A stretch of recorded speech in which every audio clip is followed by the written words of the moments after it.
Hey, this is Kaz, and welcome back to Nightmares at Midnight.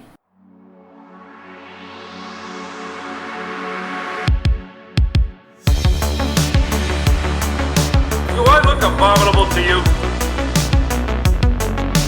We all go a little mad sometimes. I see dead people. He's alive! Congratulations, you are still alive. What's the boogeyman? As a matter of fact, it was. Meanwhile, whatever you do, don't fall asleep. I'm your number one fan. There's nothing to worry about. You're gonna be just fine. I'll take good care of you. I'm your number one fan.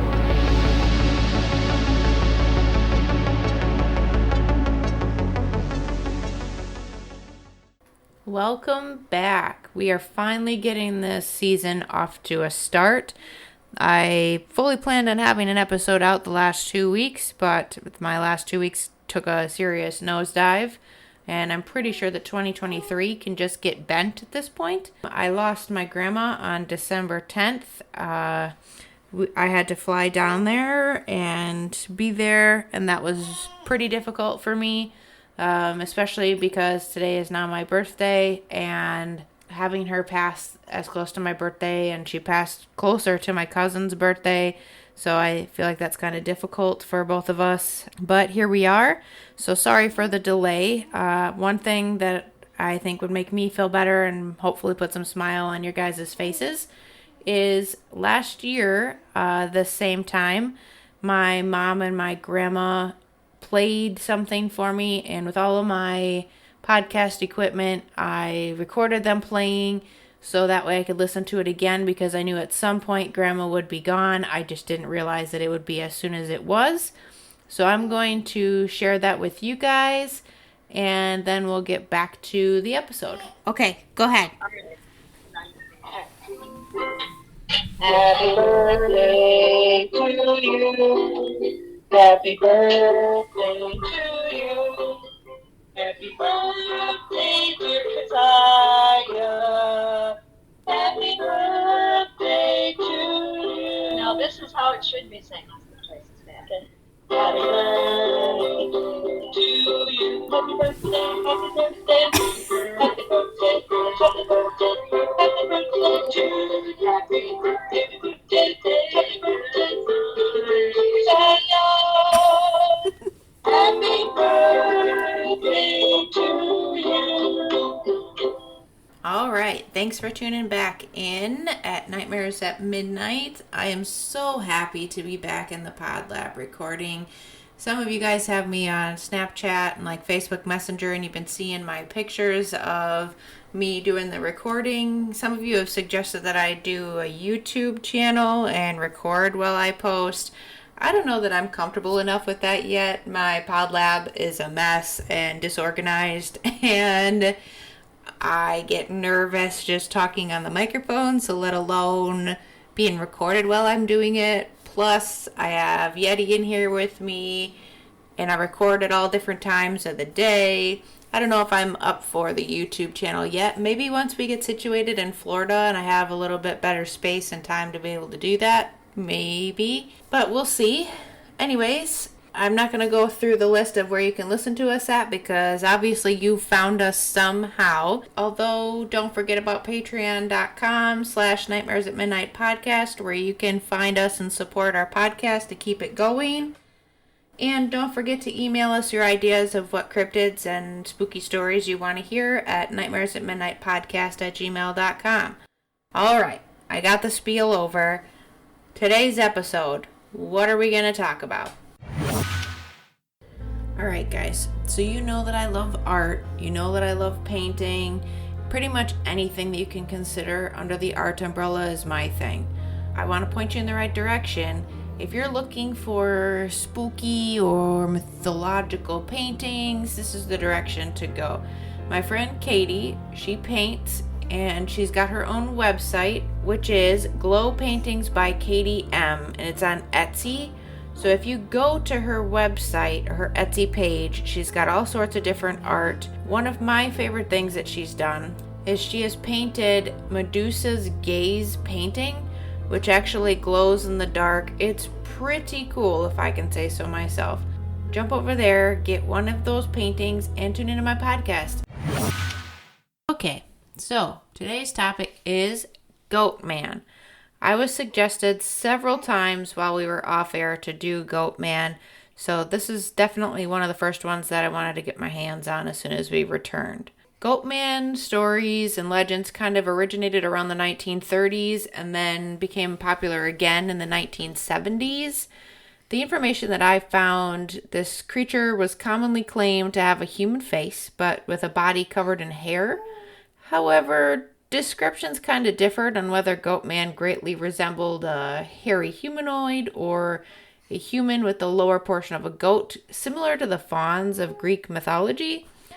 I guess when I pictured Goatman, I pictured, like in The Lion, the Witch, and the Wardrobe, Tumnus, I think his name was. I picture things kind of like that when I think of Goatman. What we're talking about today is a place called Old Alton Bridge, and it's also known as Goatman's Bridge. It's this historic iron truss bridge. It connects the Texas cities of Denton and Copper Canyon. This bridge was built in 1884 by the King Iron Bridge Manufacturing Company.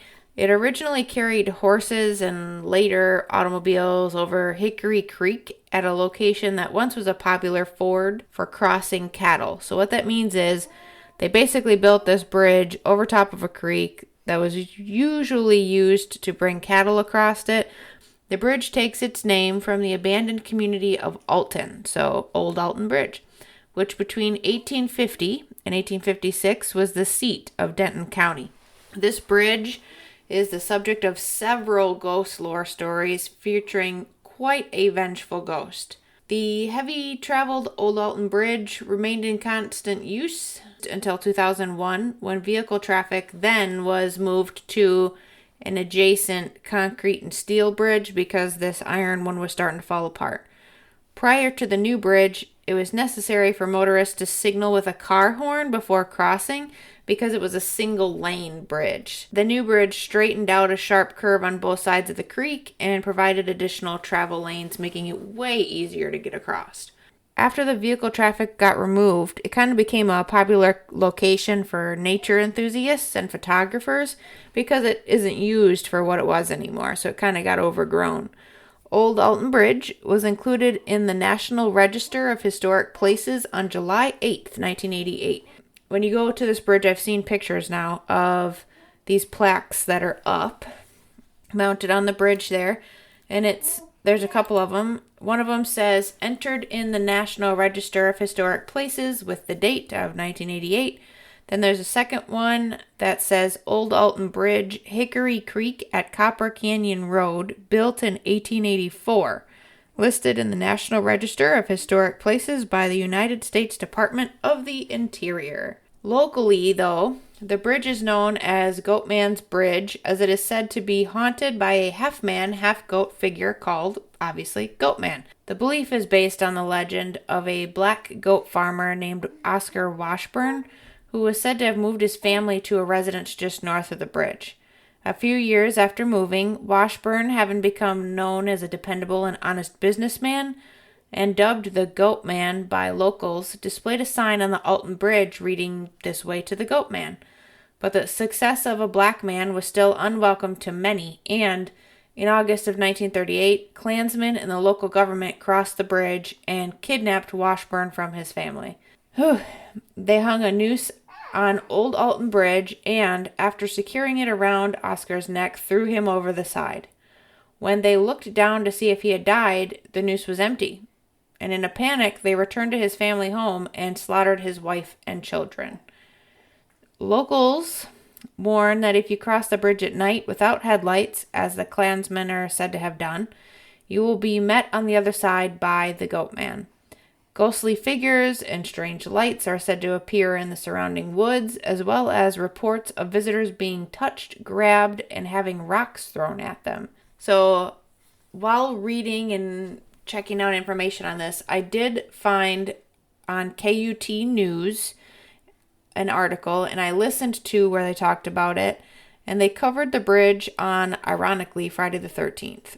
According to Sean Treat, who is a former professor at the University of North Texas and currently a ghost tour guide in Denton, he claimed that, according to legend, Washburn supposedly lived right off the old Alton Bridge in the late 1930s, which is kind of what I found. The main passage to Dallas came through here, he said.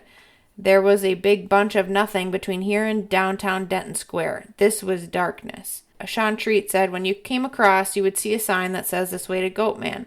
And knowing that he was a black man, something that caught the attention of the wrong white folks in town, of course, they couldn't believe that the audacity for this African-American entrepreneur to be hanging his pseudonym right up on the bridge. That was a direct quote from him. So that's what prompted them to come engage in the killing to make an example out of him. The lore of it says that as revenge for the killing by the Klan members, Washburn haunts the old Alton Bridge as a half-goat, half-man creature, kidnapping those foolish enough to summon him with 3 knocks on the bridge's frame. This is the only spot that I could find about the 3 knocks. Seems very ghost story cliche for that one for me. But, I mean, if that's what does it, I guess. There are old-timers who talk about how the Goatman doesn't take everybody, but there has been stories that the Goatman will take the blood of the Klansmen. So basically, if you're a descendant of the group that came and killed him, then you should probably not cross this bridge. The Goatman of Old Alton Bridge is a revenge story, one in which the children pay for the sins of their fathers. KUT News also interviewed Ollie Acer, who grew up with the story of Goatman and commonly dresses up in a costume to scare his fellow Dentonites. Acer was born and raised in Denton and is active in the city's nightlife scene and is an enthusiast for Goatman. In addition to running a Facebook page dedicated to the Goatman for the past decade, Acer will occasionally dress up as the North Texas Cryptid and scare his fellow Dentonites out at the old Alton Bridge. Quote, "The last time I was here at night," Acer said, "I had one guy pull a knife on me because he was dressed up as Goatman." Growing up in Denton, the story of Goatman was always familiar to Acer. The older he got, though, the more his interest grew, and something that's in a future-length film he's written about the Goatman. He plans to release it sometime in the 2030s, hopefully. Acer has worked closely with Dr. Treat, who we mentioned earlier, to marry the legend, the story of Oscar Washburn and a haunted bridge, with the historical reality of black Texans faced in the Jim Crow era. Acer is a fan of theatrics and spooky tales, but he also views his dedication to the Goatman lore as somebody carrying on an important but uncomfortable part of local tradition in North Texas. It's why stories like this are important, Acer explained. It brings up the conversation of the racial atrocities that happened back then. So, to me, and to a lot of people in the Denton area, it's very important to keep that story alive, whether it's true or not. There's hardly evidence to suggest that Oscar Washburn ever existed, and even less to confirm that the old Alton Bridge is haunted. For better or for worse, the Goatman has become part of Denton's cultural history. According to Acer, he said, "People come here from all over the U.S. to visit the bridge, trying to conjure up Goatman. It's become way more popular than what it used to be when he was growing up. The story of lynching in Texas is lengthy, tragic, and impossible to know the full extent of. Countless victims of racial violence have been forgotten by history, and the majority of people who participated in lynch mobs never faced any repercussions." There is other versions. I think there was one in Massachusetts. I think there was a Kentucky version one as well. I think a lot of, more of the more popular cryptids have just a little bit different stories, but they result in the same beast. But this episode is just about the Texas version. While looking up stuff for Goatman, I did stumble across a book called Goatman Flesh or Folklore by J. Nathan Couch. You can pick that up on Amazon. And I also was on thriftbooks.com and found The Goatman by Jeff Fuel. Both of those are stories basically about certain people becoming Goatman or them stumbling across a Goatman type creature. Another thing I have stumbled upon while I was researching this right before I posted the episode is that on December 5th, there was a man that was considered murdered at the bridge just this year recently. I checked out, kind of the backstory of it. The guy's name is Alan Wilson. He was 42 of Denton. And apparently this guy had just been charged with solicitation of a minor. I am not going to talk very ill of dead, but I feel like things kind of work themselves out if minors are involved. And that's all I'm going to say about that. But I think it's wild that there was a death there, but I don't think it's related anything to do with the Goatman. More stories to add on to the Goatman and the bridge is that in the forest behind the bridge, apparently Satanists or cultists decide to use those woods to try to conjure demons. So much so that the local pet shops have stopped selling cats because they were being found used for sacrifices like really commonly. So they just completely stopped selling them, which is super sad in that situation and scary that much is happening in those woods.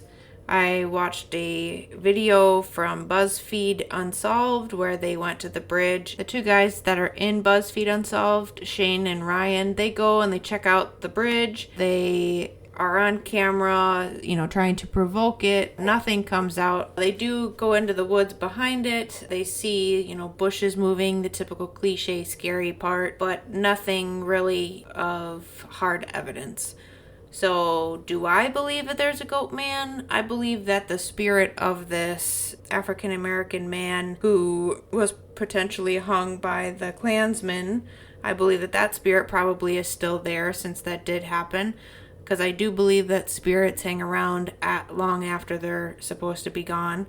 But I don't know that I necessarily believe that it's a horned man with the bottom half of a goat. I don't know that I necessarily believe in that. But I guess I'm one of those people that needs to see it to believe it type of people for the most part. I think that it's pretty cool that Acer that we mentioned earlier dresses up like it, making that legend seem more real. I encourage that kind of behavior because keeping legends alive is important. I think we'll wrap up for today and potentially have another episode out next week, the week in between holidays. If you have an idea of what you'd like to hear, just send us an email, nightmaresatmidnightpodcast@gmail.com. I think we might start our 50 State series in the beginning of the new year, first week of January. Hope you enjoyed this episode, and as always, thanks for listening, and catch us next time.